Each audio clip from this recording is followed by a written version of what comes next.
Where does your food come from? And who are the leaders that you're following?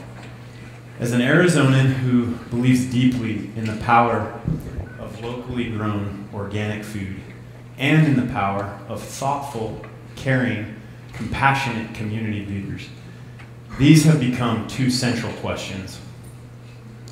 You see, I believe that food and leadership correlate like seeds and soil, and that without good systems to cultivate and produce both, we're ultimately left with barren and decaying communities. So, this evening, I'd like to show you the power of an urban farm as a place for growing both our food and our future community leaders. The farm that I help manage is part of an organization called Neighborhood Ministries. At Hope House Farms, basically we grow food and we grow community leaders, and we attempt to do this in nurturing, organic ways. Now, let's look at some pictures. Our farm is located on the west side of downtown, and it sits on just over a half an acre of land, and it holds one of the oldest homes in our city. The old Tweed House goes back to the 1870s, and at that point it was the lone farmhouse on a vast, fertile ranch that was a critical part of the very beginning days of what now we all know as the city of Phoenix. Today, we are utilizing this home as an intentional community home. This is a very special program for young adults, 18 and over, who are engaged with leadership development within our community. And around the home, the rest of the space, we are cultivating this small urban farm on which we grow food together, and we provide these different layers of programming, all aimed at getting folks into a deeper experience with the land.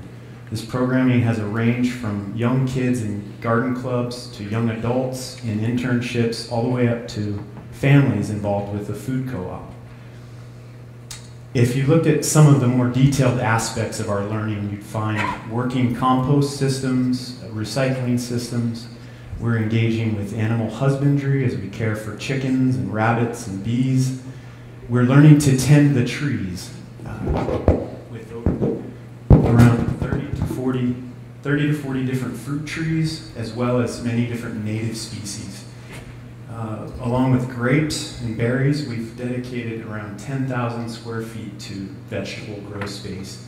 This is a place where we save seeds, and we're learning to eat in different ways, and essentially learning to live in different ways that are more in tune with our desert environment.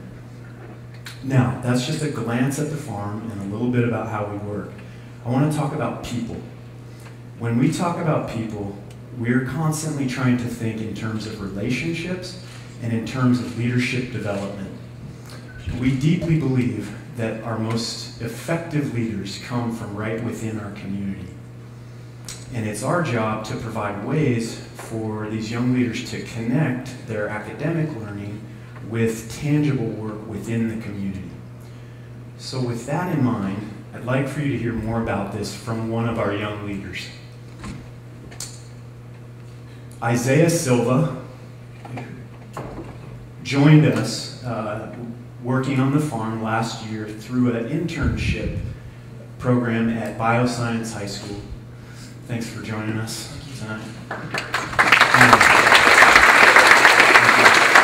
Isaiah, will you talk with us a little bit about your experience at Hope House Farms? Yeah, so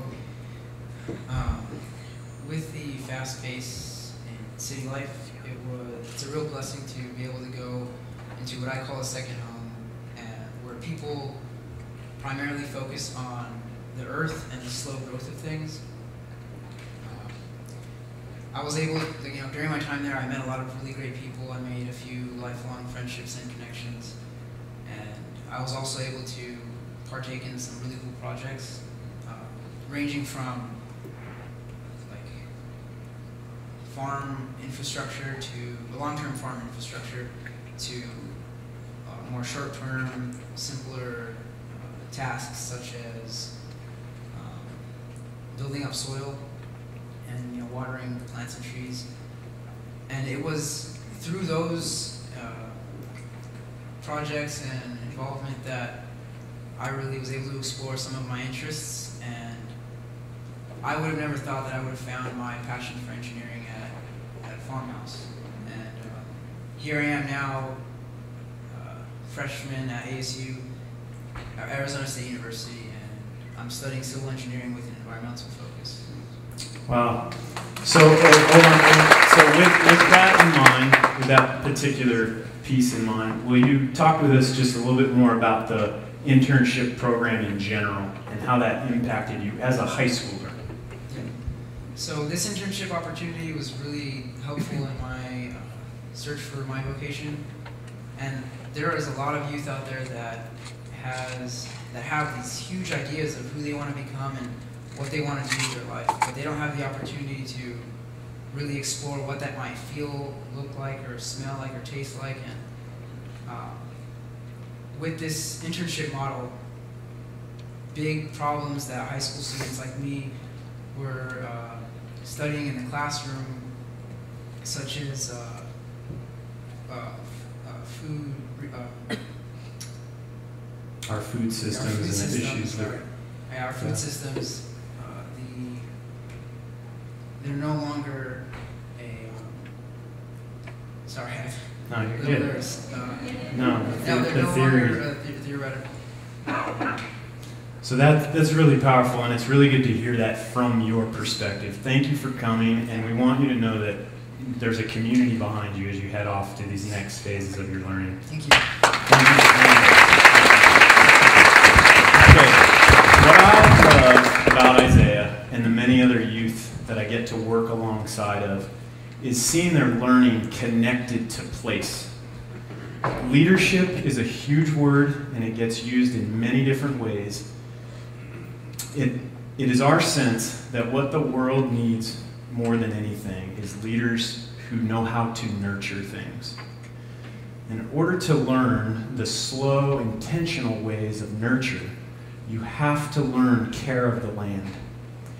In order to teach nurture, you have to teach care of the land. You cannot get this by only teaching technological literacy. And so, to grow this kind of leader from within our community, we're providing a central place for this nurture learning to take place, bringing together neighbors, students, teachers, volunteers, and whole families into this environment. Now I want to jump back to the farm and talk to you about a couple of our big dreams. We're dreaming of creating a neighborhood food market. Did you know that in Maricopa County there are 5 times as many fast food places as there are grocery stores? And in our community, the fast food joints take food stamps, and the closest grocery store is 1.5 miles away with a major freeway or barrier to cross. Another big dream. We're dreaming of connecting our work with feeder patterns of further learning in terms of land and leadership. Try to imagine a future where our farmland once again was a valuable asset for everyone. It was Mahatma Gandhi who gave us very good direction when he said that to forget to dig the earth and to tend the soil is to forget ourselves. And that brings me to thinking beyond our farm. I know that you are grappling with how to nurture a brighter, truer future for our city, for your community, for your youth, and your family. And so I want to leave us with just a couple of ideas of how we might spark more of this. 1, are you contributing to your local farmers markets and local businesses?